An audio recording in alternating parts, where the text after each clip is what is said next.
Dobro večer, dragi gledatelji. Veliko mi je zadovoljstvo najaviti prvi intervju za novi borilački portal Fight Room. Riječ je o portalu koji će zapravo pokrivati sve aktualnosti iz regionalne i svjetske MMA scene, a za prvi intervju pripremili smo vam odmah ekskluzivu. Tu sam u dvorani sa Franciskom Croatom Barriom, borcem iz American Top tima. Pozdrav. Prije svega pozdrav Francisco, hvala ti što si došao, što si izdvojio vrijeme da dođeš na intervju i volio bi ti odmah za početak i čestitati na novoj borbi koju si ugovorio sa KSV-om. Hvala vama što ste mi dali priliku da budem prvi koji intervjuirate u Fight Room, novom portalu, pa jako sam sretan zbog toga. Ovako, ono što je specifično kod tebe, nije ni prošlo, zapravo prošlo je tek 2 mjeseca od tvojeg posljednjeg nastupa na KSV-u, KSV 56. Međutim, odmah si dobio drugu priliku da se boriš na KSV-u 58. 30. siječnja. Pa kako ti komentiraš to? Gle, ja mislim da sam pokazao da sam dobro odradio meč, iako sam zgubio, sam dobro odradio meč u samim KSV-u i da su to vidjeli čelnici KSV-a i to je vidio moj menadžer Drašan Forgač i glavni trener.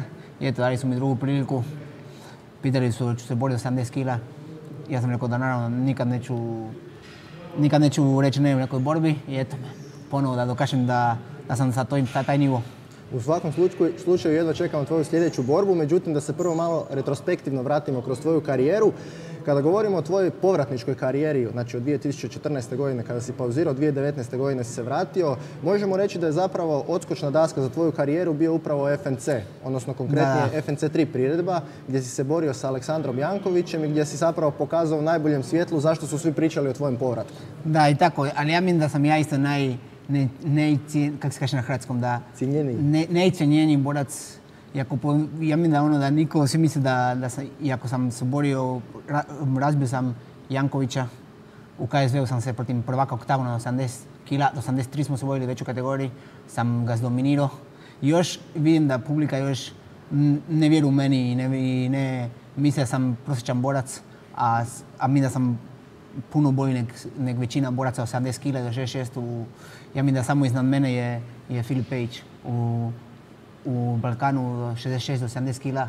Ja sam poslije ja, a ja mislim da to cijeli Balkan još ne cijene toliko. I stavimo u vrstu sa Vasom Bakočevićem koji je napravio 40 mečeva i s takvim borcima, a ja mislim da sam ja viši nivo od njih. Doći ćemo i do toga kasnije. Ajmo se sada malo samo osvrnuti na ovaj meč što si spomenuo sa Aleksandrom Jankovićem. To je zapravo bio meč u kojem si ti dominirao od početka do kraja. Na kraju si slavio sa gušenjem rear naked choke. Kakvo je tvoje gledište na tu cijelu borbu? Da li si bio posebno motiviran s obzirom da je to bio, ajmo reći, prvi tvoj povratnički meč nakon dugo godina? Pa gle, ja se borilačkom sportom bavim cijeli život. Pa ja imam taj pressing cijelo vrijeme i meni to da me ljudi pocijene, jer možda nemam mišiće, kad skinem majicu mi se ne vide trbušnjaci, kad se obučem izgledam ko MMA borac, da imam sve pitbull ili tak, te stvari, pa kad me neko na ulici vidi uopće ne skuži da sam MMA borac dok ne skinem kapu ili dok mi ne vide uši, onda skuže da se borim cijeli život, pa onda me s većinom mlada publika i ljudi koji nisu toliko u MMA me jako pocijenjuju. I onda mene vide i kažu, kako ćeš ti povedati, kaj buš ti Jankovića povedati, evo. To ti ponekad može biti i prednost. Da, je prednost. Ja znam da je to prednost meni i to je jako velika. Jer čim me vide, oni me jako pocijenuju i osoba koja sa mnom ne trenira, ne zna kakav sam ja u stvari. I evo, i s Jankovićem bilo isto. Isto su me pocijenili jako i sam Janković zna koliko sam ja stvarno dobar. Što si apsolutno i pokazao u meču. Da se sada samo osvrnemo još na tvoju posljednju nastup, odnosno i debiju u KSV-u, KSV 56, 14.11. što je bilo. Došao si, prihvatio si zapravo taj short notice meč, prihvatio si još najbolje i kategoriju koja nije tvoja, kategorija je bila catchweight do 73 kg, išao si na neporaženog borca Mateuša Legerskog.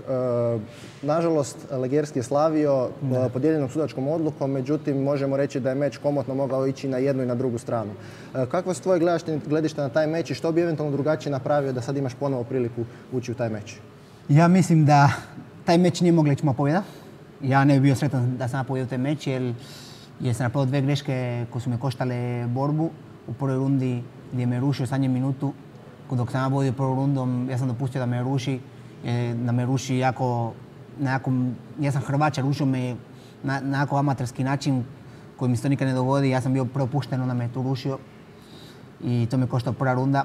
A ono drugoj rundi ja sam išao baciti i ostao sam dole.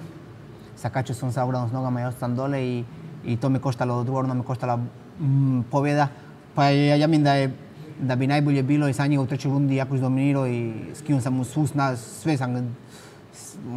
On se predao, on više nije mogao, on nije radio ništa, on me nijedno ni udario u trećoj rundi. Ja mislim da bi ta borba najbolje bila X, nema pobjeda. I da smo imali pobjedu, onda bi to bilo nepošteno prema Legirskom koji me u drugoj rundi izdominirao. Pa najbolje bi bilo X. Komentirao si baš to da te iznenadilo njegovo hrvanje. Međutim, dosta ljudi ne zna da je zapravo bila jako velika razlika u kilaži između vas dvoje. Pričao si čak da je između 10 kilograma bila razlika između kilaža. Ja sam na takvim pisao papirima pisalo, ja sam nas vašu na dan, a neću to staviti ko kako se kaže na hrvatskom, ko izlika jer on je pojedio. Ali ja sam imao 78 kila, obučen. Na vage, na borbe, prije borbe u 6 popodne, a on je imao 86 kila obučen. Pa bilo dosta kila razlika, ali to nije značajno. On mene bacio zbog mojih greška koje sam napravio. I sam ja propušten, sam u ruku sam bio propušten. I to mi se ne smije dogoditi. To je moja greška, ne je on bio dominantni od mene. On me nikad nije išao rušiti. Sve je bilo na neki kontratak. Ali povijedi mi, bio bolji, gledali, on je prvak oktagona, on je dobar borac, on je zvijezda tam i ali ja mislim da kako sam rekao na početku, da mene, ja ne kažem da sam ja najbolji, nisam. Ja sam na Balkani, tu sam među dobrima, mislim 70 kila, 66. Ali tu me još jako podcjenjuju, ja mislim, i ja se ne borim s kantama. Meni je bilo 5 godina, a prije tog sam se borio s Pejićem i s dečkima koji su bili skoro veći od mene. Zato tam odmah sam se borio s Jankovićem koji ima 20 mečeva. Poslije njega odmah sa dečkom koji ima 6-0, koji ima 15-0 amaterski skor. Znači s dečkima koji, ili koliko već, imam jednu zgubenu. Znači, me jako podcjenjuju, a meni nikad nisu imali neku kantu. Evo sad dečko koji ima 9-6 skor, a radio ratove. Apsolutno. Isto tako pokazao si, kad još se držimo KSV 56, pokazao si značajan napredak kada su u pitanju udaračke tehnike, odnosno konkretnije boks. Da li si se za taj meč više fokusirao na udaračke tehnike ili dalje taktika bila glavna? Ne. Evo, ponovno ću, ja s Pejićem sparijam. S Petrikom, sa Patrikom Čevićem, sa Pejićem, oni su udarači, oni jako udaraju. I onda ja instinktno napredujem u i naravno imam trenera Drašana Folgača koji mi radi taktiku, imam Sašu Dropca iz trenera koji mi radi taktiku i na cijelom ja treniram 2 puta po danu. Ja sam u 100%, a cijelo vrijeme napredujem. Ja mislim da jednog dana je trebalo da se sjećam malo sigurnije u stand-upu, ja se osjećam sigurnije. Ja mislim da mogu u stand-upu se tući. Apsolutno. Ovoga puta, odnosno na KSV-u 58, na drugoj strani oktogona, opet te čeka, sam si rekao, iskusni poljski borac Kopera, 9-6 skor, 15 profesionalnih borbi.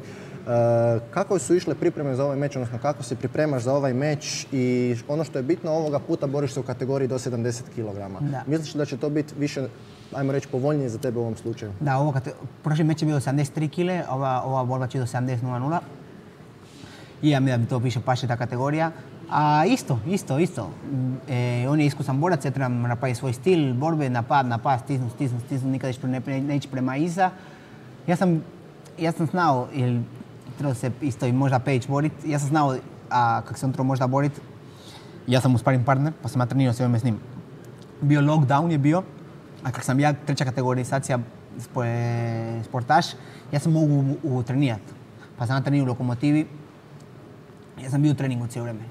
Onda smo mi tam trenirali i cijelo smo u treningu. Cijelo smo u Lokomotivi u treningu, onda i dečki sad te mi pomašu, dođu trenirati sa mnom. Ja sam cijelo vrijeme u treningu bio, nisam stao s treningom. Nijednom momentu. Što se tiče skidanja kilograma, kako je za sada napreduje taj dio? Pa skidanje kilograma je loše. Kako imam nutrition vision, imam Roku koji je naš nutricionist, sad ja imam već neki plan koji mi vodi za skidanje kile. Meni skidanje kile nikad nije dobro, uvijek mi je teško. Ja volim jako je slatko pa malo teško, ali eto, idu kile. Šta se mora nije teško? Da, šta se mora nije teško, da, tako je. Neću da mi KSV uzme 20% ako ne skinem vagu, ako ne proćem vagu pa ću skinuti kile. Još evo za kraj samo jedno pitanje, imam zapravo pitanje koje moram pitati jer kada se ti spomeneš na Balkanu, jednostavno pitanje koje je neizbježno je pitanje Vase Bakočevića. Odnosno, mislim da ste vas dvojica trenutno sigurno najtraženiji meč na Balkanu, ako ne i šire, i mislim da se oko tak nekog meča nije dugo stvorio takav hype na ovim prostorima. Pa evo, da li nam možeš reći neku inside information ovoga, da li postoje kakve nakane da bi se taj meč mogao održati kada, da li si možda u kontaktu sa njegovim ljudima ili on sa tvojim timom? Gle, što ja znam je u KSV-u bi se trebali boriti. KSV će se mi borimo dok bude u Hrvatskoj, naravno, jer ja mislim da ako Vaso i ja napravimo ima meč u Hrvatskoj, da ćemo napuniti stadion, da će to biti najveći meč u MMA sceni na Balkanu. Potražnja sigurno postoji. I sad to KSV će da se organizuje u Hrvatskoj, nešto već u Pula Arena, nešto Arena Zagreb, ali još ne možemo ništa po korone. A ako ne bu organizirao KSV, organizirat će druga najjača organizacija u Europi, FNC. Će to organizirati, ako ne bu KSV organizirao. Mi ćemo se boriti. Ono što mene najviše zanima, dosta često smo mogli čuti od strane isto Vase kad se priča ili od drugih nekakvih ljudi iz njegovog tima, da se često pita da ti odbijaš borbu, pa neko drugi kaže da je on odbio borbu. Možeš nam ti reći o čemu se to radi? Da li si ti odbijao borbu? Jesi li imao ponude pa si odbio? Gle, ovak. Kad se ja vratio u Borice ponovo, on je stavio neku snimku mene i njega, mene i Pejića, kako Pejić mene nakotira. I počeo mi se smijavati. I onda sam ja bio neki meč tuka i na kraju se nisam borio i onda je Megdan kontaktirao Drašana Forgača i rekao da napravimo nas dvoje meč. I on je odmah prihvatio meč sa mnom, on je htio meč sa mnom. Dok ja nisam imao borbi, dok sam 5 godina nisam borio. I na kraju koronavirus nešto otkasao su meč i ja sam pojeo Jankovića. I onda, naravno, mi smo tražili malo veće novce, ipak ja sam pojeo meč, nije to i nisam se borio sa Kantu, sa ništa, a dobar meč će biti. I to nešto, bla bla, onda je Dražen rekao sa FNC se borimo, on rekao a ne može, jer 12.12. ima neki meč u Francusku koji na kraju nije odradio, onda se na kraju nismo borili. Onda je KSV rekao ćemo odraditi meč i eto. I na kraju ćemo odraditi meč, mi ćemo meč odraditi. On kaže sada da Manica napet. To namjerno ne kaže. To on govori jer zna sad da sam prije mislio sam na Kanta. I sad vidi da sam malo opasniji i ima više se zgubi nego šta povijediti protiv mene. Susreli ste se zapravo i kad smo spominjali FNC 3, tu ste se zapravo i susreli prvi puta, tu je bilo nekakvog naguravanja. Da li ima kaj iza toga? On je napravio intervju na Balkan Info, napravio intervju kako smo mi, neću psovat papci, da smo mi došli kod njega u Srbiju, u Beograd, da bi nas razbili, bla bla. Pa mi njih nismo dirali, mi smo gospoda, kaj ćemo mi njih tu tlačit, kaj ću ja njih šamara tu, kaj ću dojeti sve moje dečke i tu ćemo ih tući. Pa sad ešla, nas, koliko nas imamo tu? Pa mi da hoćemo, mi njih sašamaramo tu. Pa nismo mi divljaci. Oni su došli event s nama.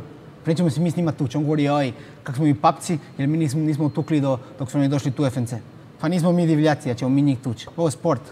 Tako, sportsko ponašanje. Pa on glumata nešto. Sad ćemo vidjeti sljedeći put kad će doći, kak će biti. Ćemo onda vidjeti. Puno priče ćemo vidjeti. U svakom slučaju, željno iščekivani meč. Čekamo prve informacije, nadamo se da ćemo dobiti što prije tako informacije o tom meču i mogućnosti da se taj meč odradi.